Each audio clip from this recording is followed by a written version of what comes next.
Milan come crashing back down to earth out in Serie A as they suffer a shock defeat up against Atalanta. And as for their nearest and dearest Internazionale, what can they do about it? I'll tell you all about it next.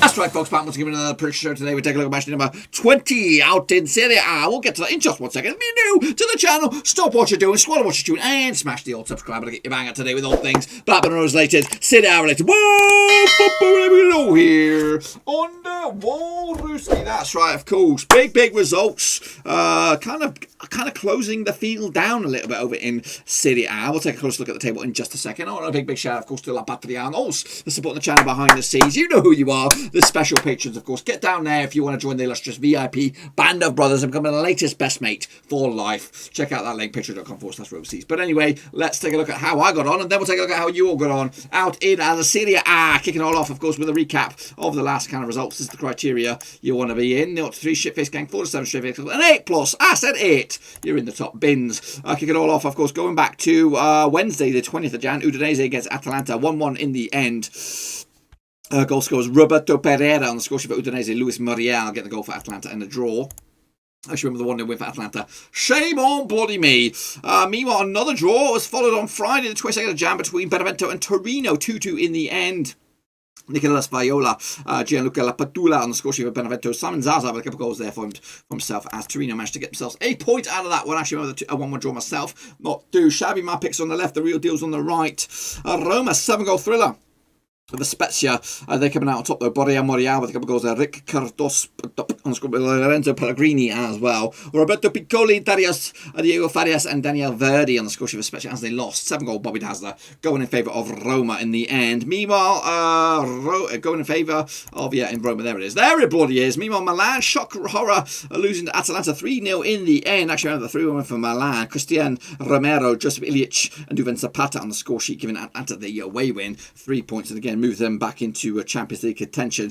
Meanwhile, of course, Udinese against Inter Milan, shock, another one here, 0-0 in the end. Of course, Inter Milan couldn't really take full advantage of that opportunity there to go top of the pops, but unfortunately, just a 0-0 draw for them. Actually, with a 2-0 for Inter Milan. Shame on me. Fiorentina, though, got back to winning ways with a 2-1 win for them over Crotone, moves them back into 12th. Giacomo Benaventura, Dusan Vlahovic as well. Simi get the one to go for Crotone as they lost again to remain rooted to the foot table. Actually, with a 1-0 win, not too shabby. Juventus keep on keeping on, keep themselves in the discussion with a 2-0 win over Bologna. Arthur on the score sheet, as did Weston McKinney with a 2-0 win over Bologna. Got that one bang on the bloody nose, folks. Bang on the bloody nose.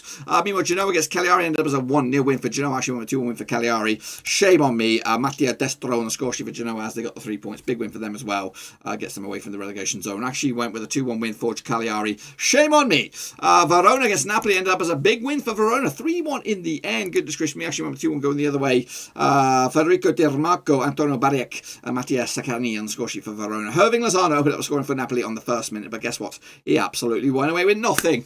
Big win for Verona. Actually went with a 2-1 win for Napoli. Shame on me. Lazio, big winners as well over Sassuolo. 2-1 win in the end. Sergio Milinkovic-Savic on score with Ciro Immobile as well. Francesco Caputo on the goal scorer for Sassuolo as they suffered now just 1 win in past 5 for them. Lazio back into contention now into 7th with a win away from going into the top 4. I actually went with a 2-1 win. Actually went with a 3-1 win myself. Not too shabby. Oh, boys! Sampdoria, they're looking the part now. It's 3 wins in the past 4 games as they took care of business against Parma, and I got that one bang on the bloody nose. 2-0 in the end. Mario Yoshinda on the score sheet, former Southampton man there. Keita Balde as well, giving Sampdoria a massive win. As you can see, it's massive for me as well. 6 out of 11, I think. Not too shabby, boys. Not too, where am I going? Not too shabby as well. Let's take a look, of course, the table as it stands. Of course, AC Milan 2 points clear now over Inter Milan. Of course, Roma, though, they are just 6 points adrift off the top. Atalanta also in the discussion as well. Juventus down to 5th at the moment. Of course, game in hand, though, on the chasing packet. And win that game in hand, they could go as high as 3rd in the table. Of course, Napoli are on 6th as well, also with a game in hand. And win for them, they could also go as high as 3rd in the table as well. Down the foot of the table, Crotone, Parma, Cagliari going down as it stands. Of course, you can't rule out Spezia. You can't rule out Udinese. It is very, very tight. As for Sampdoria, though, I think a couple more wins and they could be in that discussion for Europa League, boys and girls. Of course, let's take a look at the prediction league, see how you all got on. Here's the criteria: 0 to 2, 3 to 6, boom, boom, boom, boom, 7 plus. You're in. Is that the same as before? Hang on a minute. Is there 2 criteria? Do I get a different criteria? I do. I bloody well do. I bloody well get 2 different criteria. It doesn't really matter. It doesn't really matter. I think for the grand scheme of things, it's mostly the same. Anyway, Alan FC, you did good. Sheffield also did very well as well. Crappy Sud, you didn't do crap. You did good. Yannick Buster did bits. Ola Jojo did very good as well. Tom Stainer did bits. As did Russell Frost, did very well. And the D-Man kicked ass and took some names. Alex Weller, you did good. A game in Charlie, not too shabby. Shane O'Donnell, well done to you, of course. James BC FC are great. You're very, very great as well. Deepak, they're great. It is great. Costas K, he's okay. Armstrong also did very, very well. Simon Rex did bits. Vincent Hong also did good. Manji Monday with a home run. Hans Worst also did very, very well. Matt Scudder did bits. I do did good. Muscoville, well done to you. Of course, Nathan Eva also did very, very well as well. Let's take a look at the leaderboard for this week. Everyone did pretty good. Look at these guys. Even you guys, you can look at it. You can look at it. Olagiojo's down there in 20th. Shame on you, but Amanda Monday hits a home run here today. Cannot be denied. They were legit. They were legit. He was nowhere near them. He posted them and he forgot about them, which is the way it should be done. 7 out of 11, I think, for this week. Not too bad, of course. Russell Frost also up there as well with 6. Matt Gunnar-Skate and Hansworth also up there as well. But your Kingpin, legitimately, is Omaji Monday for this week. Is he the overall Kingpin, though? I think he's up there. I think he's bloody up there. He is up there, 3 percentage points clear of Alex Weller. It's a tough old ask, but I'm asking you boys, get your names in amongst it. Keep on keeping on. The D-Man, you're still in there as well. Keep on going, son. As are you, Matt Gunner. I'm asking you, Vincent Hong, of course, and Hansworth still in there in the top 10. It is tight, but there is a bit of a gap. You need a couple of good weekends, boys, and you need him to take the weekend off or something. But don't worry, you'll get there. I believe in you. Let's take a look at the next round of matches. Kicking all off, of course, Torino up against Fiorentina. That will be on Friday night on the 29th of Jan. Played each other in the past 147 times in the past. They actually played each other. They played 147 times, 49 wins apiece and 49 draws. It is that tight, airtight. In the last 6, sees 1 win for Torino, 3 for Fiorentina, and 2 bloody draws. Last time around in Torino was a 2-1 win for Torino. That was back in December 2019. That was a 2-1 win, of course, for the host. Simon Zaza on the score sheet, Christian Anzali as well. Martin Careques on the score sheet for Fiorentina. They played each other already in Fiorentina. It was a 1-0 win for Fiorentina back in September, of course. Heading into this, so Torino actually drawn 5 of the last 6 home matches in Serie A, and they're coming into this, of course, just 1 win the past 6 for Torino. That one was against Parma all the way back on the start of 2021. On the flip side, just 2 wins the past 6 games for Fiorentina, but they're of course coming into this on the back of a win themselves. A look at the situation out in the bookies on this one. Torino's 95 for the victory, 94 is your draw, 64 is your Fiorentina. They are your favourites, of course. Fiorentina come into this, of course, in 12th, and win for them. They could actually go as high as 11th. Torino in 17th at the moment, and win for them. They could close in on 16th. They need the win. They need the 3 points, and I think I'm going to give them the 3 points with a 1-0 win today on the big, all eyes on it. Torino. Bellatelli, if he's fit and round to go, he'll get the goal. Next up, Bologna up against AC Milan. Of course, my boys on my tip for the title. Of course, play each other 149 times in the past. 38 wins for Bologna, 70 wins for AC Milan, and 41 draws. Of course, but the last 6 sees 5 wins for Milan, 1 draw, and nothing for Bologna. Of course, last round in Bologna was a 5-goal thriller going in favour of AC Milan. Christopher Piatek on the score with Theo Hernandez and Giacomo Bonaventura as well. Theo Hernandez, Nikos with a big fat OG. And of course, Nicolas Sanson getting the goal for Bologna, of course. They played each other back in September, back in Milan. It was a 2-0 win for Milan's last time with a couple of goals as well. Mikhail Ditch got himself sent off. Heading into this, though, Milan have actually won 10 last 11 away matches in Serie A. And of course, they're coming into this Milan 3 wins in the past 4 games. Their only hiccup was, of course, against Atalanta just the other day. On the flip side, just 1 win in the past 6 for Bologna. That one was against, of course, Verona a couple of games back. The rest had quite a few draws knocking around. Look at the situation and the bookies on this one. 60-5 for Bologna, 11-4 is your draw. 5-4 on is, of course, AC Milan. Milan come into this, of course, 2 points clear of the rest. And for them, they could go at least 5 points bloody clear at the top of the bloody pot. As for Bologna coming into this, of course, in around about 13th spot, but for them, they could go as high as 11th in the table. Oh yes, I'm going to go with my team. Of course, my pick for the title, that is AC Milan with a 2-1 win on the road. Next up, of course, my boys are Sampdoria taking on, of course, Juventus. Played each other 129 times in the past. 27 wins for Sampdoria, 65 wins for Juventus, and 37 draws. But the last 6, 5 for Juventus, 1 for Sampdoria, and no bloody draws. Last round in Sampdoria was a 2-1 win for Juve. That's back in December 2019. Goal scorers on the day. day. Paolo Dybala on the score sheet with Cristiano Ronaldo as well. Gianluca Capari got himself a goal for Sampdoria, but he also got himself red carded.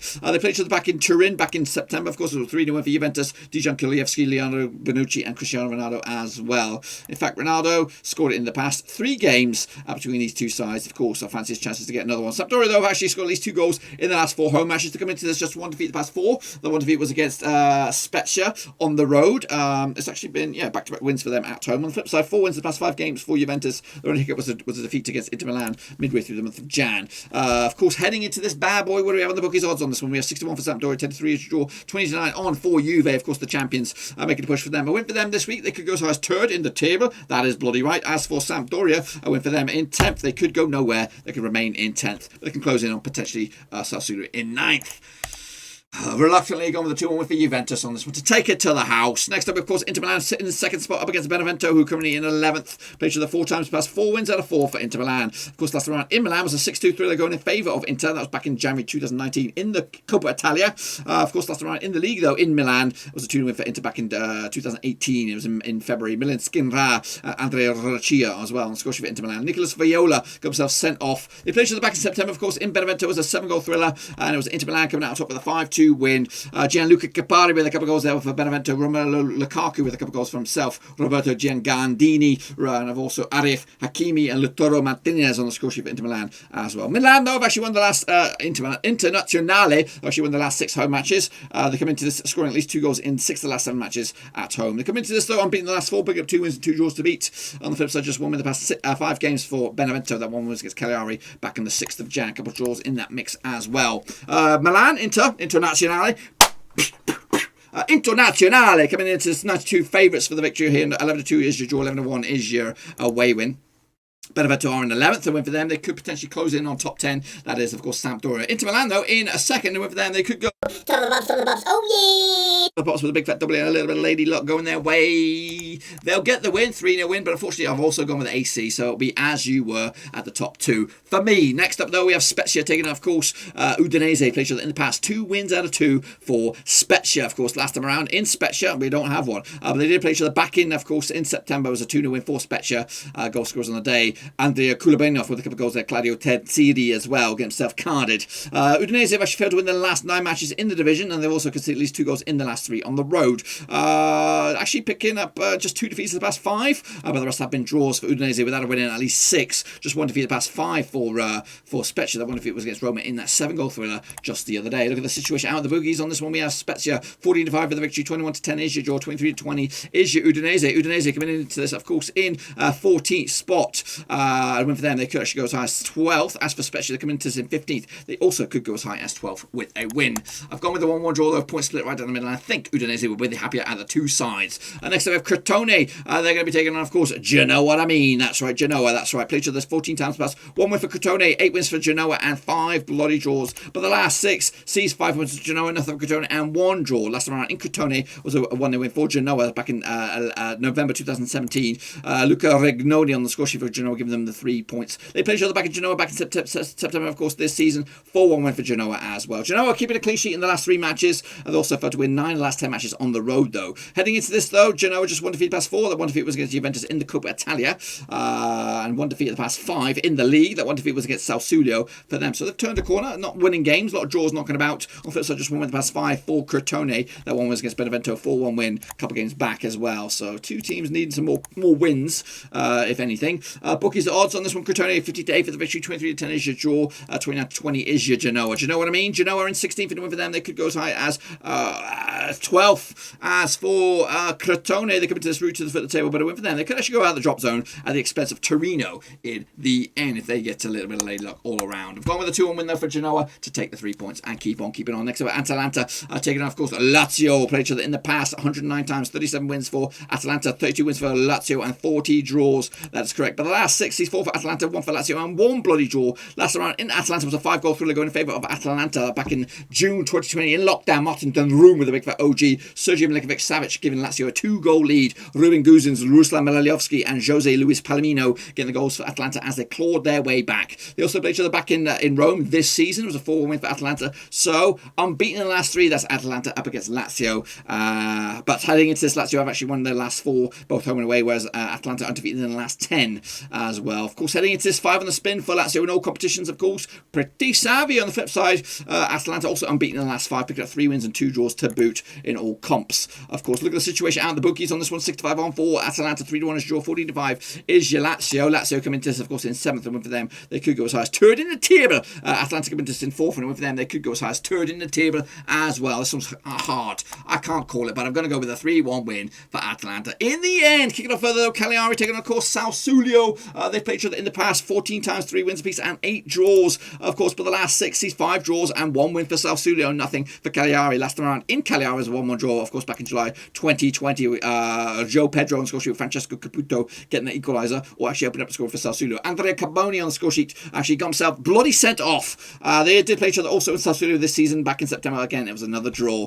Cagliari have actually lost their last 6 matches in Serie A. They've also failed to score in the last 3. They're coming into this, of course, just 1 win the past 6 for Sassuolo. That was against Genoa all the way back on the 6th of Jan, whereas there's been 6 defeats on the split for Cagliari in all comps. Not looking good for them at all at the moment. Look at the bookies' odds on this one. Cagliari 11-5 for the victory, 12-5 is your draw, 6-5 is your Sassuolo. Nailed on away win here. Sassuolo in 9th, a win for them. They could actually go as high as 8th, whereas Cagliari are in trouble. They're in the relegation zone, and better win for them. They could actually get out of it at the expense of Torino as well. Of course, I'm going to go with a draw. That's a surprise there in my own eyes. I can't believe I've gone with a draw. I should really go with Sassuolo victory on this one, but I'm keeping it because I'm cool. Next, of course, we have Napoli taking, of course, Parma. Played each other 39 times, about 17 wins for Napoli, 15 wins for Parma, and 7 draws. Oh yes, but the last 5 see 3 for Napoli, 2 for Parma, and no draws. Last round in Naples was a 2-1 win for Parma. That's right, back in December 2019. Dejan Kulievski and Gervinho on the score sheet as well. Andres Milinic, who I think is on the move. Didn't he just move? He went somewhere.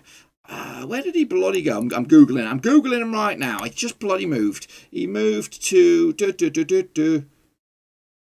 He went to Marseille. That's right. He went to Marseille on loan. 2-1 loss, of course. But they did play each other back in Parma this season. 2-1 win for Napoli, of course. Heading into this, Parma have actually lost 6 of the last 7 matches in Serie A. They also failed to score in 6 of the last 8. Coming into this, though, Napoli, back-to-back defeats for them, losing to Juventus and losing to Verona. You would think another one, and it could be in a bit of bother. They're taking on Spezia this week, though, before they take on these bad boys. On the flip side, 5 defeats the past 6. For Parma, their only positive was a draw against Sassuolo. Look at the bookies' odds on this one. We have Napoli 10-3 on for the victory. They are nailed on. 92 is your draw, 81 is your away win. That's Parma. Parma in the relegation zone, but a win for them. They could also go above Torino in the process. As for Napoli in 6, a win for them. They could go as high as 3rd in the table with a W. They'll get the win with a 3-0 win comfortably, and of course the 3 points valuably to keep them in the discussion for at least Champions League. And wrap it up. It'll be Roma up against Verona. This one's fruity. Played each other in the past 64 times. 33 wins for Roma, 11 wins for Verona, and of course 20 draws. But the last 6, he's 4 for Roma, 1 for Verona, and 1 bloody draw. Last round in Rome was back in July 2020 in lockdown. 2-1 win for Roma. Jordan Veduta scores with Edin Dzeko as well. Mattiano Pezzina getting the goal for Verona as well. Of course, they played each other in Verona back in September. It was a 3-0 win for Verona. Goodness gracious me. In fact, I think it was a gimme. I don't see the scorers on here. I think it was like a forfeited game. I don't know. But anyway, Roma have actually scored at least 2 goals in 12 of the last 14 matches. They're also undefeated in the last 14 at home. They're coming into this, though. Just 1 win the past 4, though, for Roma in all comps. That one was against Spezia just the other day. 7-goal thrill. On the flip side, just 1 defeat the past 5 for Verona. That 1 defeat was against Bologna back in the 16th of Jan. Look at the bookies' odds on this one. 5-3 on for Roma. 3-1 is your draw. 17-4 is Verona. Verona coming into this in 8th, and for them they could close in on 7th, but they can't take over them. As for Roma, they come into this in 3rd, and for them they could close it in on 2nd. Oh yes, I'm going to go with Roma. That's right, 2-0 win to take it to the house. And what does that do to the table? Well, it's pretty much as you were at the top of the table. The top 4 all winning, I believe. Milan, Inter Milan, Internazionale, Roma and Atalanta all winning. Of course, Juventus also winning as well. And of course, Napoli, pretty much as you were in the top 6, maybe even the top 7. Sassuolo making ground into the 8th. Hellas Verona remaining in the discussion as well. As for the bottom, Crotone, Parma, Cagliari going down as it stands. It's pretty much as you were down there as well. So as you were, of course, be sure to get your picks in nice and early for your prediction league. And again, be sure to come back and give the video some love and smash it on the thumbs up, smashing the subscribe, of course. And of course, check out the link down below: Twitter, Twitch, Facebook, and of course Patreon if you want to become the latest member of the Brotherhood. That is, of course, Blackburn Overseas Patrons. Get all in down there. Check that sucker out. But until then, though, be sure to give the video some love, and I'll see you all next next time around. Happy predicting, peace safe, mask up, and of course, I'll see you all next time.